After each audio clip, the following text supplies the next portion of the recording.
Hey guys, if you have seen my previous free PC videos, then welcome back on the channel. If you haven't seen them, then I'll give you a quick recap. Don't worry about that. So we found this free PC sitting outside the dumpster a couple weeks ago. It came with the Athlon processor, which was old and ancient, which I showed in the last videos. It couldn't even run Opera browser. It definitely installed Tiny 11 in it, but couldn't run Opera browser.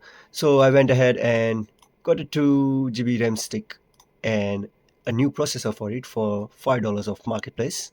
And in the last part, I just changed the processor, and now it's somewhat usable. You can also run a YouTube.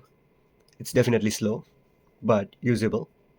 And before you guys ask, I already tried installing Fortnite and Need for Speed Hot Pursuit, but no, I couldn't run any of them. It just shows black screen. Roblox, yeah, that runs fine. Let me know what should I do with this free PC. Should I install Linux in it and try gaming on it again, or should I just give up?